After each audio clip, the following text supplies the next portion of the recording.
कहानी को ठीक तरह से समझने के लिए कृपया इसके पिछले सभी भागों को जरूर पढ़ें। उसकी लिंक आप लोगों को डिस्क्रिप्शन बॉक्स में मिल जाएगी। अब कहानी शुरू करते हैं। आशीष का गुस्सा, पार्ट 80। ज्वेलरी शॉप के बाहर एक कार आकर रुकती है। कार में से विवान और मीरा बाहर निकलते हैं और एक नज़र सामने ज्वेलरी शॉप को देखते हैं। जहां उस ज्वेलरी शॉप को देखकर विवान के होठों पर मुस्कुराहट आ जाती है, वहीं मीरा के चेहरे से मुस्कान गायब हो जाती है, क्योंकि ये वही ज्वेलरी शॉप थी जहां मीरा ने अपनी माँ की बाली गिरवी रखी थी। चले, विवान मीरा को देखकर कहता है, तो ना चाहते हुए भी मीरा हाँ में सिर हिला देती है। अरे मैम, आप अपनी बाली छुड़ाने आई हैं? ज्वेलरी शॉप वाला लड़का, जिसे मीरा अपनी उसकी बाली की अलग डिजाइन की वजह से याद थी, मीरा को देखकर कहता है। उस लड़के की बात सुनकर जहां मीरा घबरा जाती है, वहीं विवान असमंजस से पूछता है, बाली? कौन सी बाली? विवान का सवाल सुनकर मीरा डर जाती है। वो नहीं चाहती थी कि विवान को उसकी बाली के गिरवी होने का पता चले, लेकिन जिस बात का डर था वही हुआ। वहीं विवान का सवाल सुनकर वो लड़का कहता है, सर, वो मैम ने अपनी कुछ नहीं वेव, इन्हें शायद गलतफहमी हो गई है। तुम चलो, अद्विक और वेदिका के लिए कुछ ले लो। इससे पहले वो लड़का अपनी बात पूरी करता, मीरा बीच में कहते हुए विवान का हाथ पकड़कर आगे ले जाती है। मीरा की इस हरकत से वो लड़का और विवान दोनों हैरान हो जाते हैं। जहां वो लड़का ये सोचने लगता है कि कहीं मीरा को पहचानने में उससे गलती तो नहीं हुई, वहीं विवान की नजरें मीरा के कानों पर थी, जहां उसने ब्लैक कलर के आर्टिफिशियल टॉप्स पहने हुए थे। क्या ऐसे क्या देख रहे हो वेव? गिफ्ट नहीं लेना? विवान को अपनी तरफ देखता देखकर मीरा कहती है। तो विवान कुछ नहीं कहकर मीरा पर से अपनी नजरें हटाता है और वेदिका और अद्विक के लिए गिफ्ट देखने लगता है। थोड़ी देर बाद ये वाली बहुत खूबसूरत है, मीरा कपल रिंग्स की तरफ इशारा करके कहती है। तो विवान मुस्कुराते हुए कहता है, ग्रेट, तो फिर यही वाली पैक कर दीजिए। ओके सर, कहकर सेल्समैन वो कपल रिंग्स पैक करने ले जाता है। मीरू, तुम रिंग लेकर चलो, मैं पेमेंट करके आता हूँ, विवान कहता है। तो मीरा मुस्कुराते हुए हाँ में सिर हिलाती है और रिंग लेकर बाहर निकल जाती है। वहीं जल्दी ही विवान भी पेमेंट करके बाहर आता है और मीरा को लेकर ऑफिस निकल जाता है। शाम हो चली थी। आशीष के प्रैक्टिस हॉल में सब जा चुके थे। वहीं गैलरी में खड़ी वेदिका अपनी ही सोच में गुम थी, जब आशीष वहां कॉफी के 2 कप लिए आता है और वेदिका की तरफ एक कप बढ़ाते हुए कहता है, कॉफी? अचानक आशीष की आवाज सुनकर वेदिका अपनी सोच से बाहर आती है और एक नजर आशीष को देखकर उससे बिना कुछ बोले कप ले लेती है। क्या हुआ, यहाँ अकेली क्यों खड़ी हो? वेदिका से बात करने के इरादे से आशीष पूछता है। कुछ भी तो नहीं, कहकर वेदिका चुप हो जाती है और कॉफी का एक सिप लेकर नीचे भागती हुई मुंबई को देखने लगती है। 5 साल, पूरे 5 साल लगा दिए मैंने तुम्हें ढूंढने में, इस उम्मीद से कि जब तुम मिलोगी तो पहले की तरह ही मुझसे बातें करोगी, मेरे साथ जुगलबंदी करोगी। आशीष बाहर देखते हुए कहता है। तो उसकी बात सुनकर वेदिका उसकी तरफ देखने लगती है। तभी आशीष वेदिका की आंखों में आंखें डालकर पूछता है, क्या हो गया है तुम्हें वेदिका? तुम मुझसे इतनी कटी कटी सी क्यों हो? आशीष का सवाल सुनकर वेदिका अपनी नजरें फिर इधर उधर देखते हुए कहती है, नहीं तो, ऐसा कुछ भी नहीं है, तुम्हें कोई गलतफहमी हुई है आशीष। वेदिका की बात सुनकर आशीष कहता है, मुझे गलतफहमी हुई है? मुझे तो काफी लेट हो रहा है, अद्विक को फोन कर दो, मुझे घर जाना है। आशीष की बात पूरी होने से पहले ही वेदिका बीच में कहती है। तो उसकी बात सुनकर आशीष की मुट्ठियां कस जाती हैं। वेदिका के मुंह से अद्विक का नाम सुनकर आशीष को बहुत गुस्सा आता है। वो दिखाता नहीं है, बस अंदर ही अंदर अपना गुस्सा दबाने की कोशिश करने लगता है। आशीष, क्या तुमने सुना? अद्विक को फोन कर दो प्लीज। आशीष को खुद की तरफ देखते देखकर वेदिका एक बार फिर बोलती है। तभी किसी की आवाज आती है, फोन करने की जरूरत नहीं है, मैं आ गया हूँ वेदू। अद्विक? आवाज सुनकर वेदिका पलट कर देखती है तो सामने अद्विक को खड़े देखकर उसके चेहरे पर रौनक आ जाती है, जो अब तक कहीं नदारद थी। वेदिका आशीष को छोड़ अद्विक की तरफ भागती है। वहीं आशीष का तो मुंह बन जाता है अद्विक को देखकर। कैसी है तू? पहला दिन कैसा रहा? अद्विक वेदिका के गालों को छूते हुए पूछता है तो वेदिका मुस्कुरा कर कहती है, ठीक था। वैसे तुम लेट क्यों हुए? सॉरी, एक मीटिंग में फंस गया था, पर अगली बार से ऐसा नहीं होगा। अद्विक कहता है तो वेदिका मुस्कुरा देती है। अब चले? अद्विक पूछता है तो वेदिका हाँ में सिर हिला देती है। ठीक है आशीष, हम चलते हैं। अद्विक आशीष को देखकर कहता है तो ना चाहते हुए भी आशीष मुस्कुराकर हाँ में सिर हिला देता है। चल। अद्विक वेदिका का हाथ थामे मुस्कुरा कर कहता है और उसे अपने साथ वहां से ले जाता है। वहीं दोनों की जाते ही आशीष का गुस्सा संभाले नहीं संभलता। वो गुस्से से सामान इधर उधर फेंकने लगता है। मम्मा! नीचे आकर वेदिका जैसे ही कार का डोर खोलती है तो अंदर बैठी अद्विका चहक उठती है। अद्विका! वेदिका खुशी से कहती है और झट से अद्विका को गले लगा लेती है। सुबह के बाद वो अब अद्विका को देख रही थी। इतने दिनों से अद्विका के साथ रहते रहते वेदिका को उसकी आदत हो गई थी। वो अक्सर अद्विका के स्कूल से वापस लौटने के बाद उसके साथ समय बिताती थी, लेकिन आज ऐसा नहीं था। आज वो घर पर नहीं थी। ना जाने कितनी देर तक दोनों माँ बेटी एक दूसरे के गले लगे रहे।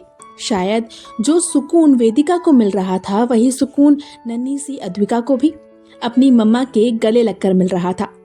दूर खड़ा अद्विक दोनों लड़कियों को देख रहा था जो उसे भूलकर अपने में ही मग्न थे। अरे बस भी करो दोनों, गले तो ऐसे लग रहे हो जैसे सालों बाद मिल रहे हो, अद्विक टोकते हुए कहता है। तो उसकी बात सुनकर वेदिका और अद्विका दोनों अलग होते हैं।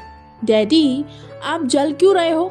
मम्मा आपके गले नहीं लगी इसीलिए, अद्विका कहती है तो अद्विक मुंह बनाकर कहता है, जलूं और मैं?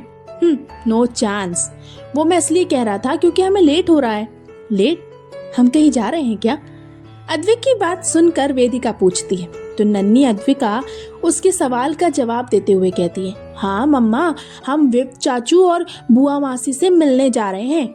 विव और मीरा से?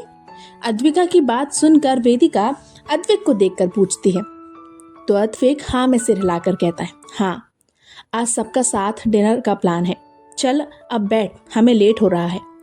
कहकर अद्विक वेदिका और अद्विका को बैठाता है और खुद भी बैठकर वहां से निकल जाता है। अद्विक की कार एक रेस्टोरेंट के बाहर आकर रुकती है। कार में से अद्विक वेदिका और अद्विका को लिए बाहर आता है और तीनों रेस्टोरेंट के अंदर चले जाते हैं। अद्विक ने प्राइवेट रूम पहले ही बुक कर लिया था, इसलिए बिना किसी परेशानी के तीनों उस प्राइवेट रूम की तरफ बढ़ जाते हैं। अद्विक रूम का डोर खोलता है तो अंदर का नजारा देखकर उसके और वेदिका के होश उड़ जाते हैं। वेदिका जल्दी से अपने हाथों से अद्विका की आंखें ढक देती है और मुंह खोले सामने देखने लगती है, जहां मीरा अपनी चेयर पर बैठी थी और विवान उसकी ओर झुककर उसके करीब बढ़ रहा था। क्या हो रहा है ये? इससे पहले विवान मीरा के होठों को छू पाता अद्विक जोर से चिल्लाता है। अचानक अद्विक की आवाज सुनकर विवान और मीरा दोनों हड़बड़ा जाते हैं। विवान जल्दी से मीरा से दूर होकर अपनी जगह पर बैठता है और इधर उधर देखने लगता है। वहीं मीरा भी यहाँ वहां देखकर खुद को नॉर्मल करने लगती है। अद्विक, लगता है हमने दोनों को डिस्टर्ब कर दिया। वेदिका मुस्कुराते हुए मीरा और विवान को देखकर कहती है, जो उनसे अपनी नजरें चुरा रहे थे। हाँ वेदु, मुझे भी यही लग रहा है। एक काम करते हैं, हम कहीं और जाते हैं और इन लोगों को इनका प्रोग्राम कंटिन्यू करने दो। कहकर अद्विक मुस्कुराते हुए जाने लगता है। तभी मीरा अपनी जगह से उठकर खड़ी होती है और उन लोगों को रोकते हुए कहती है, कोई जरूरत नहीं है तुम लोगों को कहीं जाने की, मुझे इस धोखेबाज के साथ नहीं रहना। मीरा की बात सुनकर अद्विक और वेदिका हैरान हो जाते हैं। दोनों मीरा को देखते हैं जो गुस्से से विवान को घूर रही थी। वही विवान बेचारा सा मुंह बनाए मीरा को देख रहा था। अरे, अभी तो तुम लोग किस कर रहे थे और अब लड़ रहे हो, अचानक क्या हो गया? वेदिका हैरानी से मीरा को देखकर पूछती है, किस और हम? तुम्हें गलतफहमी हुई है वेदिका, इसे मुझसे नहीं, इसे तो मिस बेदी से किस कर चाहिए है। क्यों? सही कहा ना मैंने, मीरा घूरते हुए विवान को देखकर कहती है। तो विवान छोटा सा मुंह बनाकर कहता है, यार मीरू, अब बस भी करो, मुझे नहीं पता था वो ऐसा करेगी। तुम्हें पता ही क्या होता है, तुम तो दूध के धुले हो। मीरा तुनक कर कहती है। तो विवान उदास होते हुए कहता है, मीरू प्लीज ना यार, एक बार मेरी। अरे बस। विवान अभी कह ही रहा था कि अद्विक जोर से चिल्लाता है, जिससे सबका ध्यान उस पर आ जाता है। वहीं छोटी सी अद्विका अपने डैडी को देखकर अपने कान बंद करते हुए कहती है, डैडी धीरे। सॉरी प्रिंसेस, अद्विक कहता है और फिर मीरा और विवान को देखकर कहता है, तुम दोनों खुद में ही लड़े जा रहे हो, कम से कम हमें बताओ तो सही, हुआ क्या है। अद्विक का सवाल सुनकर विवान कहता है, एक्चुअली ये क्या बताएगा अद्विक, मैं बताती हूँ, मीरा बीच में कहती है। तो अद्विक और वेदिका उसकी तरफ देखने लगते हैं। दरअसल यहाँ आने से पहले हमारी एक क्लाइंट के साथ मीटिंग थी, मिस बेदी। उस औरत को तो मैं, मीरा अपने दांत पीसते हुए कहती है। तो वेदिका उसे रोकते हुए कहती है, अरे बाद में उसे कोसना, पहले पूरी बात तो बता। बताना क्या है, हमारी उसके साथ मीटिंग हुई और उस डायन ने जाते जाते इस विव को किस कर दिया और इसने उसे कुछ बोला भी नहीं, मीरा कहती है। तो विवान तुरंत अपनी सफाई पेश करते हुए कहता है, यार मुझे नहीं पता था वो किस करने वाली है। तो तुम्हें पता क्या था, अपना सर उस फाइल में घुसाकर बैठे थे। अरे जब वो तुम्हारे करीब आई तभी तुम्हें समझ जाना चाहिए था, मीरा गुस्से से कहती है। तो विवान उसे समझाते हुए कहता है, यार मुझे लगा कोई काम होगा। काम जाए भाड़ में, ऐसे तो दिन भर मीरू मीरू करते हो। जब वो चुड़ैल तुम्हें किस कर रही थी तब अपनी मीरू की याद नहीं आई, मीरा कहती है और जाकर अपनी जगह पर बैठ जाती है। यार ये लड़कियां इतनी डिफिकल्ट क्यों होती हैं, विवान उदासी से कहता है। तो उसकी ये बात सुनकर वेदिका, मीरा और अद्विका तीनों उसे घूरने लगती हैं। नहीं, मेरा वो मतलब नहीं था। तीनों की घूरती नजरें खुद पर महसूस कर विवान जल्दी से कहता है। तो उसकी ये बात सुनकर कोई कुछ नहीं बोलता। वहीं वेदिका अद्विका को लिए मीरा के पास जाकर बैठ जाती है। अब तू ही बता मैं क्या करूं, विवान अद्विक को देखकर पूछता है, मानो वही एक उसका सहारा है। मुझे क्या पता, वैसे अभी जो हमने देखा वो क्या था, अद्विक पूछता है। तो विवान मुस्कुराते हुए कहता है, वो मैंने नेट पर पढ़ा था, किस कर दो तो लड़कियों का गुस्सा फुर्र हो जाता है। पागल, चल कुछ सोचता हूँ, कहकर अद्विक विवान को अपने साथ ले जाता है और वहां रखी चेयर पर दोनों बैठ जाते हैं। हाँ तो भाई, बहुत जोरों की भूख लगी है, चलो डिनर ऑर्डर करते हैं, कहकर अद्विक वेटर को बुलाता है और सब अपना अपना ऑर्डर उसे दे देते हैं। सब अपनी अपनी बातों में बिजी थे। तभी विवान को कुछ याद आता है। वो जल्दी से अपने ब्लेजर की पॉकेट से एक बॉक्स निकालकर अद्विक और वेदिका के आगे करते हुए कहता है, ये मेरे और मीरू की तरफ से तुम दोनों के लिए। विवान की बात सुनकर अद्विक और वेदिका असमंजस से उस बॉक्स को देखने लगते हैं। वहीं मीरा विवान को देखने लगती है। ये गिफ्ट विवान ने खरीदा था, फिर भी उसने उसका नाम लिया। देख क्या रहे हो दोनों, खोलकर देखो ना, विवान कहता है। तो अद्विक उस बॉक्स को खोलता है तो उसमें बहुत ही खूबसूरत कपल रिंग्स थी। वाओ चाचू, इट्स ब्यूटीफुल, अद्विका कहती है। तो विवान मुस्कुराते हुए कहता है, वो तो होना ही था बेटा, आखिर आपकी बुआ मासी ने जो पसंद किया है। विवान की बात सुनकर मीरा के होठों पर हल्की मुस्कुराहट आ जाती है, जिसे वो जल्दी से छुपा भी लेती है। सचमुच मीरा, ये बहुत खूबसूरत है, वेदिका कहती है। अब क्या देखते ही रहोगे, चलो पहनाओ एक दूसरे को, विवान कहता है। तो अद्विका ताली बजाने लगती है। अद्विक वेदिका को देखता है तो वेदिका उसे देखकर मुस्कुराते हुए अपना हाथ उसकी तरफ बढ़ा देती है। अद्विक भी मुस्कुराकर वेदिका को उसकी रिंग उंगली में अंगूठी पहना देता है। इसी के साथ सब ताली बजाने लगते हैं। चल वेदिका, अब तेरी बारी, मीरा कहती है। तो वेदिका अद्विक का हाथ पकड़कर उसकी उंगली में अंगूठी पहना देती है। एक बार फिर तालियों का शोर उस प्राइवेट रूम में गूंज उठता है। शादी तो हो चुकी थी, सगाई बची थी, आज वो भी हो गई, विवान कहता है। तो सब मुस्कुरा देते हैं। वहीं वेदिका के चेहरे पर एक अलग ही चमक दिखाई दे रही थी। 5 साल पहले वो यही सब तो चाहती थी, अद्विक का साथ, अद्विक से जुड़ी हर एक चीज। 5 साल के बाद ही सही, आखिरकार एक लंबे इंतजार के बाद उसे ये सब मिल रहा था, जिससे वो खुश थी, बहुत खुश। ऐसी रूखी सूखी भी भला कोई सगाई होती है? वेदिका, अद्विक ने हमें बताया था तुमने गाना वापस से स्टार्ट कर दिया है, तो क्यों ना अपनी आवाज हम लोगों को भी सुना दो। मीरा कहती है तो वेदिका कहती है, अभी? हाँ, जब तक डिनर आ रहा है तुम कुछ सुनाओ ना, विवान कहता है। तो वेदिका अद्विक की तरफ देखती है। अद्विक मुस्कुराते हुए अपनी पलकें झपका देता है। तो वेदिका कहती है, ठीक है, मगर मेरी एक शर्त है। कैसी शर्त? मीरा पूछती है। तो वेदिका कहती है, मैं गाऊंगी, लेकिन तुम्हें और विव को साथ में डांस करना पड़ेगा। वेदिका की बात सुनकर विवान खुश हो जाता है। वहीं मीरा उसे देखकर कहती है, मैं और इस धोखेबाज के साथ डांस? नो वे। मीरा की बात सुनकर विवान का मुंह उतर जाता है, जिसे देखकर वेदिका कहती है, ठीक है, तो फिर मैं नहीं गाऊंगी।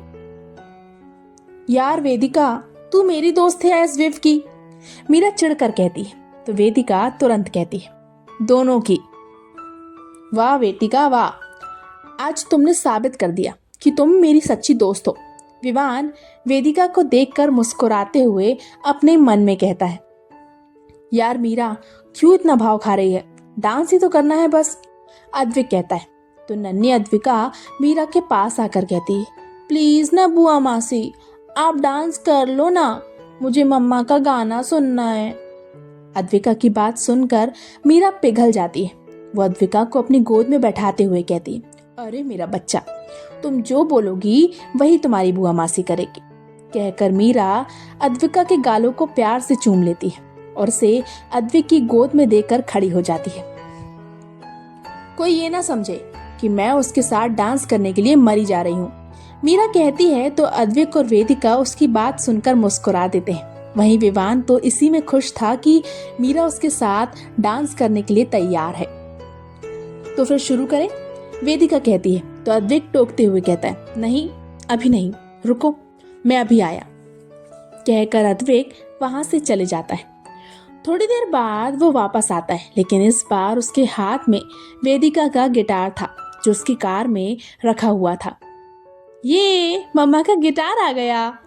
अद्विका, जिसने कार में ही गिटार देख लिया था, वो अद्विक के हाथों में गिटार देखकर कहती है और खुशी से ताली बजाने लगती है।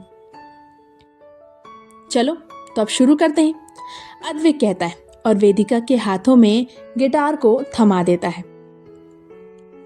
जारी है। तो आज का पार्ट यहीं समाप्त होता है। जल्दी ही मिलते हैं इसके अगले पार्ट के साथ।